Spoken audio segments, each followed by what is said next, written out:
আসসালামু আলাইকুম। Shortcut easy education চ্যানেলের পক্ষ থেকে তোমাদের সবাইকে জানাই শুভেচ্ছা। আজকে তোমাদের সামনে নিয়ে এসেছি পার্টস অফ স্পিচের বেসিক ক্লাস অর্থাৎ পার্ট 1।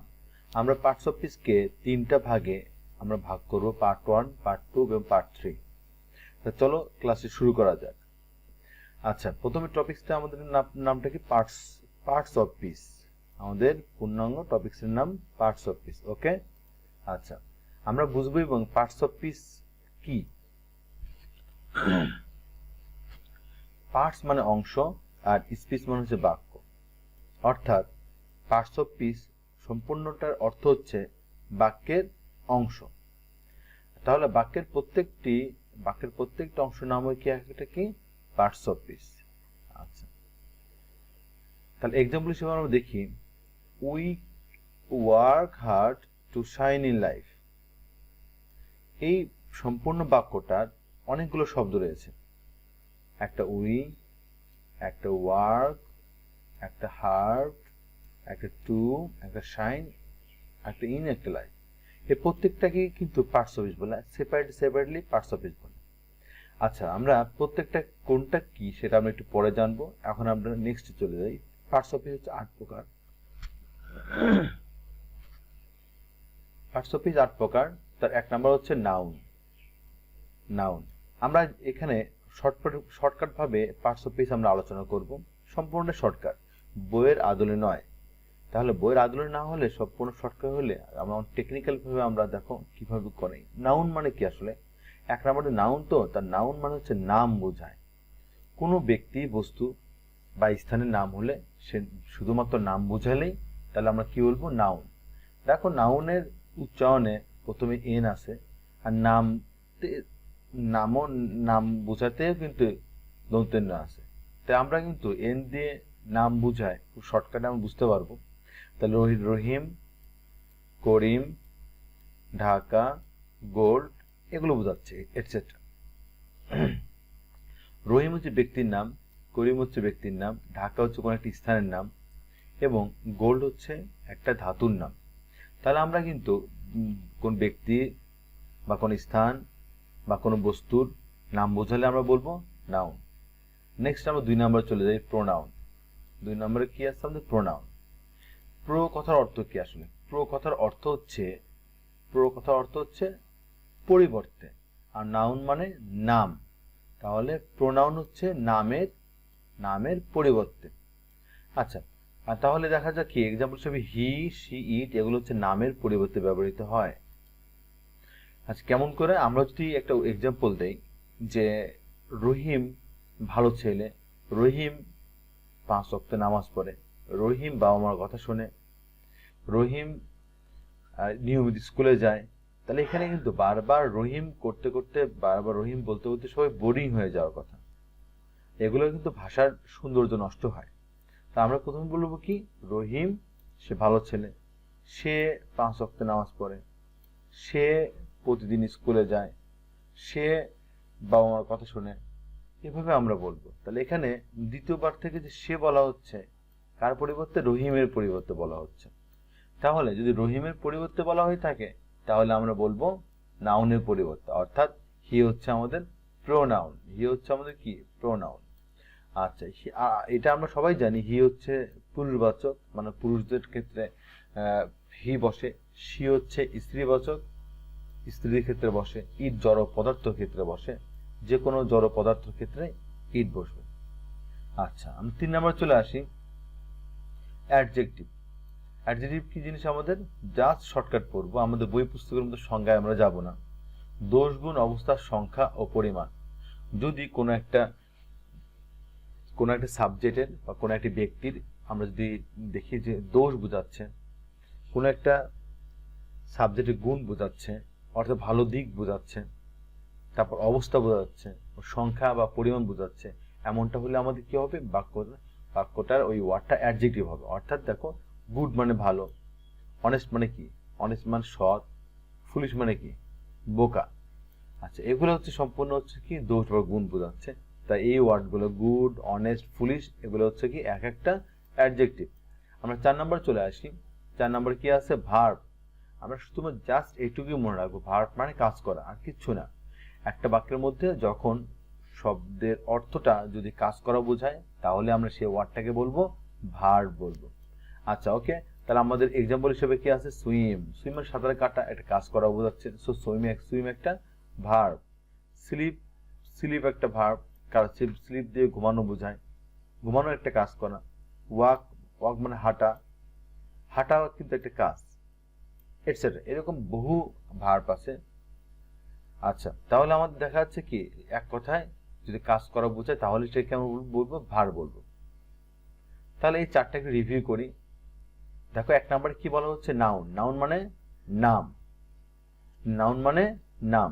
প্রোনাউন মানে পুরো কথার অর্থ পরিবর্তে, নাউন মানে নাম, তাই প্রোনাউন কথার অর্থ পরিবর্তে। ওকে, কিসের পরিবর্তে? নামের পরিবর্তে। নামের পরিবর্তে কি কি কি পাবো আমরা? হি, শি এবং ইট, এই তিনটি পাবো আমরা।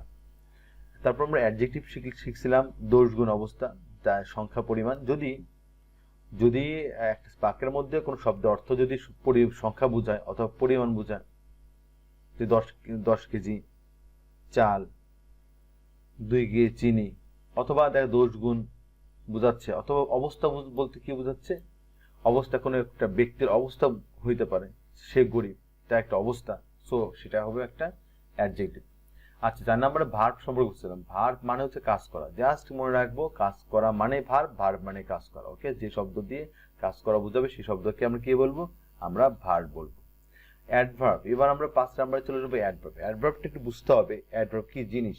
আমরা অ্যাডভার্বকে দুইটা অংশে ভাগ করতে পারি। একটা অ্যাড মানে অ্যাডজেক্টিভ, কথা মনে রাখবো, অ্যাড একটা হচ্ছে ভার্ব, এই দুইটা অংশ। তাহলে অ্যাড দিয়ে আমরা বুঝবো এটা অ্যাডজেক্টিভ বোঝাচ্ছে, আর ভার্ব দিয়ে আমরা ভার্বকে বুঝবো। তাহলে যে ওয়ার্ড অ্যাডজেক্টিভ বা ভার্বের দোষ গুণ প্রকাশ করে, যে ওয়ার্ড দিয়ে দোষ গুণ অর্থাৎ ভার্বের দোষ গুণ প্রকাশ করে সেটাই কি? অ্যাডভার্ব। ওকে, আচ্ছা, এবং অ্যাডজেক্টিভের দোষ গুণ প্রকাশ করবে সেটাই অ্যাডভার্ব। যেমন ভেরি, এক্সাম্পল ভেরি, টু ইত্যাদি।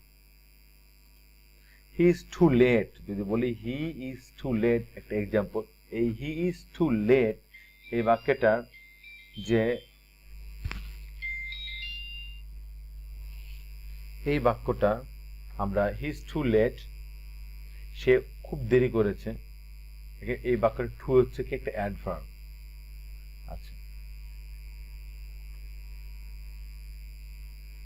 আমরা প্রিপোজিশন চলে আসি। প্রিপোজিশন চলে আসতে গেলে প্রি কথার অর্থ পূর্বে, পজিশন মানে অবস্থান।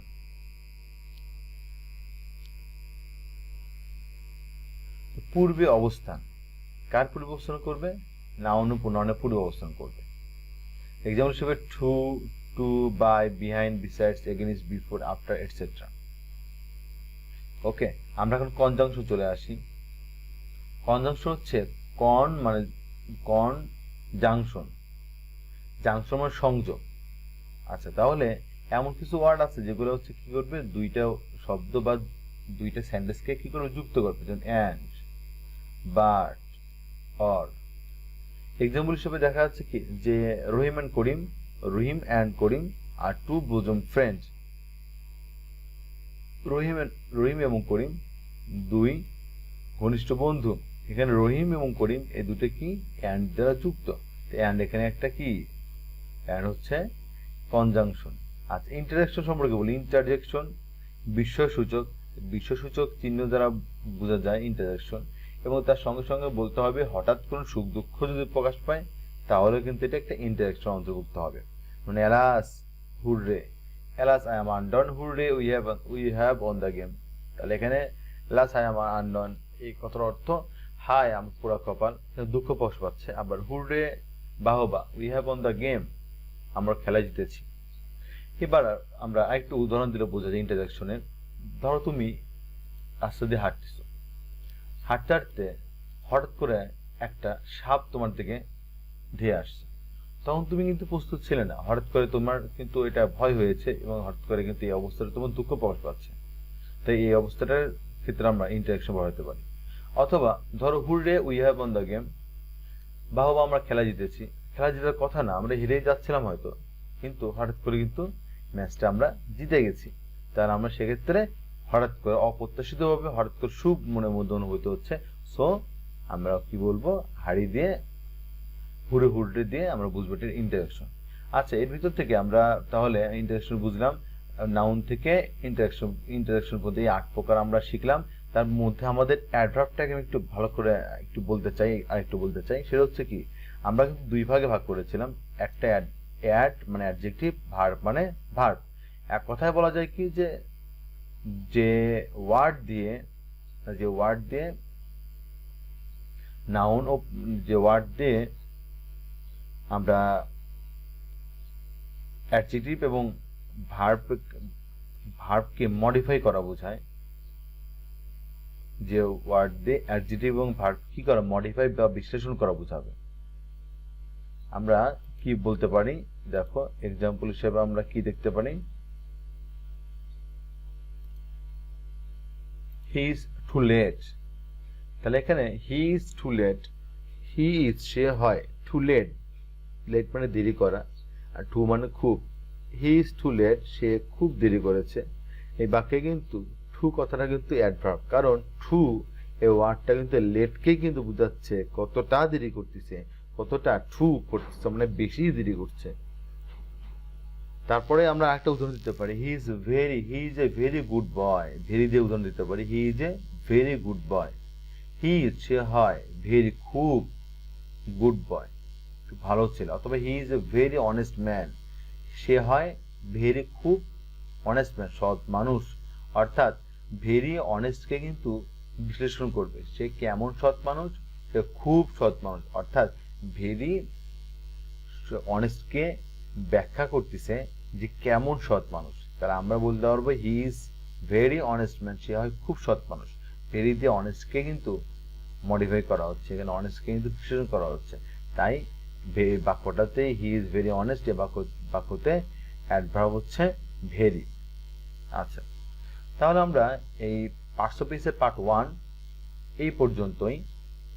তোমাদেরকে পার্ট 1 দেখার জন্য আমন্ত্রণ জানাচ্ছি, অগ্রিম আমন্ত্রণ জানাচ্ছি। এবং যদি এই ভিডিওটি যদি তোমাদেরকে ভালো লেগে থাকে এবং তোমরা যদি পার্টস অফ স্পিচের নেক্সট পর্বগুলা, বিশেষ করে অ্যাডভান্স লেভেলটা যদি শিখতে চাও, ঠিক আছে, তাহলে তোমরা আমার সাথেই থেকো।